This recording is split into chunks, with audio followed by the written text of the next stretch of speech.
Power begins from within. If you're aware of who you are, if you're aware of what you're good at, what you're not good at, if you're able to see how emotions kind of govern your life, if you can learn what your weaknesses are and how to control them, you can't ever get complete control, but awareness is almost enough.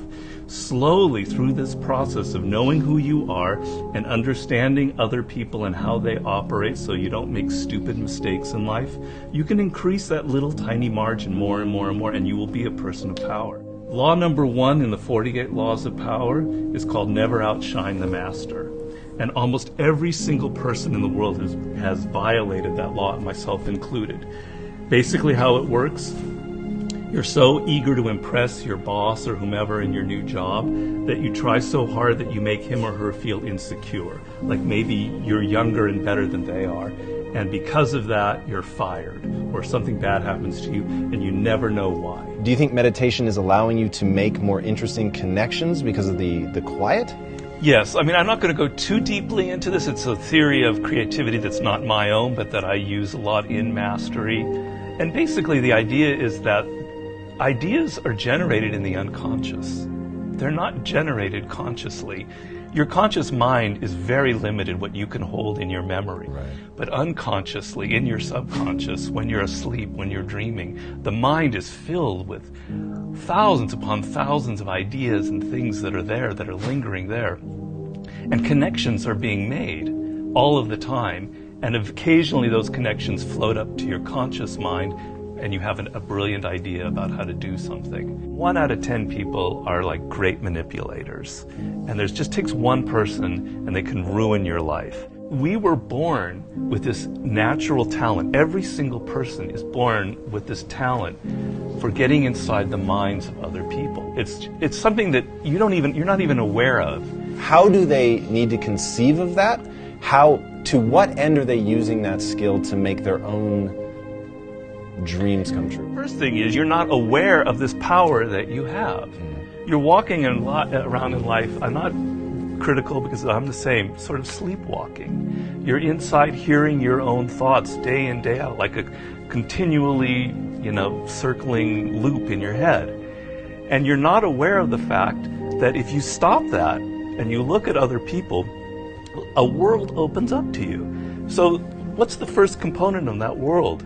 Nonverbal communication. 95% of what really matters in communication between people is not through words. Words are used to deceive you, to disguise what people are really thinking. What are just a step or two that they can take down that path starting today? The first thing to understand is the most important, and that it is a skill. If you want to play the piano, you can't just sit down and suddenly play. You've got to practice it. You've got to practice it every day. And if you practice an hour a day, you're going to get better at it. Why are children able to learn and an adult can't? The reason is children don't think that they're superior. They don't think that they already understand the world. They're this small. They're weak. They're defenseless. They have to learn or they're going to die. They have to learn how to speak the language. They have to learn what's going on with their parents, or they're literally going to die. Do you have tricks that you use for ensuring that genius does not become a young man's game, that your books truly get better and better over time? Basically, every time I begin a book, I'm deathly afraid of failing. I feel like, it's not going to sell as well as the last book. I'm losing it. I got to go back to square one. Each project, each thing that you do in life, you have to kind of create that feeling in the gut like, I don't know if I'm going to be able to pull it off. I don't know if I can go 12 rounds with Floyd Mayweather this time. I don't know it. The secret really to success in life, I have to say, is retaining, I talk about this in Mastery, is retaining your childlike qualities. If you're completely a child, that's not going to work. Negative capability is rule number 1 for being a creative person. And if you don't follow anything else in Mastery, that would be enough. The ability to keep 2 ideas that contradict each other in your mind without feeling uncomfortable, without having to come to a conclusion. You can think about something without rushing to judgment and conclusion. You can be in the moment. You can say, well, it could be this, it could be that, it could be that. And you don't have to decide whether it's A, B, or C. You're open to adopting 3 or 4 different viewpoints. If you love music, don't quit your job and play guitar. Like, you're going to have a hard time feeding your family. But you have advice for them. What is that advice? Yeah, but people say, live your passion. So these are cliches, and nobody changes their life based on a cliche. You've got to do hard work, and to do hard work, you have to have a roadmap. Somebody has to show you step to get there. Working for yourself, starting your own company, doing what you love should be everybody's goal. The process begins by first knowing what you really love. And believe me, I do a lot of consulting. A lot of people have no self-awareness. They don't even really know what it is that they were meant to do in life. They loved music when they were a kid, but then they got into law or whatever because of their parents, and then they don't know who they are anymore. Well, do I really like music? You got to go through that process first of figuring out what it is that really connects to you in a deep, visceral way, what you loved when you were a kid, what still excites you. Once you go through that and you understand it and you've got some clarity about it, okay, how do I incorporate that in my life? So if you're 23 years old, it's a little easier. I love music, but I'm not a musician because I've not been practicing. I just love music. But I have a real good sense of business. I've been studying business and I have an MBA, etc. Okay, I've got to now find a way to craft a career that combines my knowledge of business and my love of music. And if I follow that and I do it smart and I plan it out, eventually what starts out with more business than music will end up becoming more creative as I get better and better at it. How do you prepare somebody to survive that initial stage of boredom and pain? Well, pain is great. You've got to embrace pain. Pain is pleasure. You've got to make the connection between the physical and the mental. Well, you know that when you're exercising, when you're running or you're working out or whatever, it hurts, but it leads to something pleasurable. You have to be able to translate that to mental things. And if you make that switch in your mind, it is mind-blowing what can happen to you. Who are the most messed up people in the world? Spoiled kids. Kids who are given everything, who have a rich father or mother and they don't have to work or try. They are the most messed up people you'll ever meet. Each person, I make this point in Mastery, is born unique. And it's kind of one of those cliches. Yeah. But there's science to it. The science is your DNA will never be repeated. The way your brain is wired will never be repeated.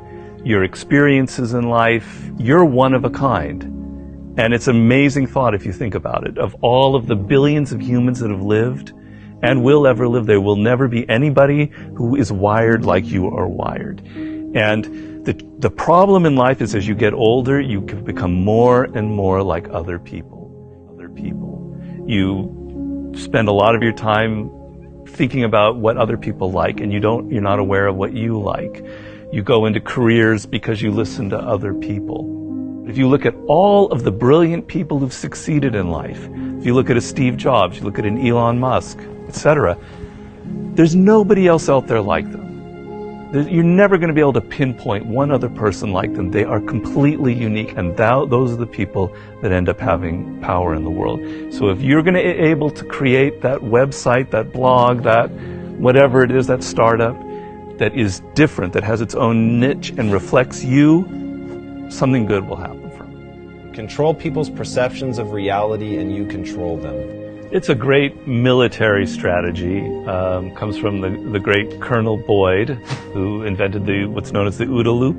And he came up with the OODA loop, which means orientation, observation, decision, action. You have to observe what is happening, orient yourself into the context of it, decide what you need to do, and act. We want to believe that there are shortcuts to success. We want to believe we can take a drug or we can do something that'll make it quick and easy. But the truth is, it takes grit.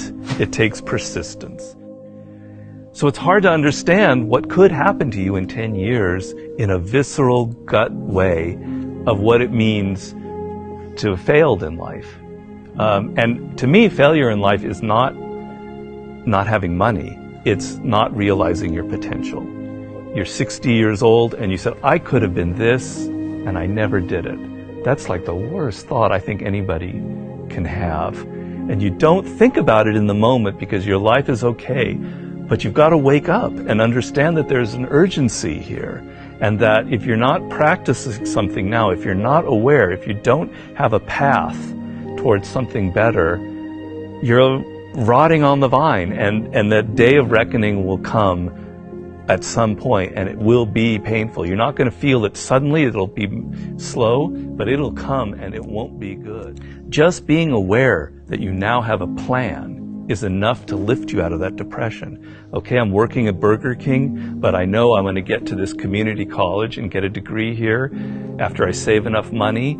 Having a goal is will change you completely from being depressed or not taking care of yourself to being energized and moving in the right direction.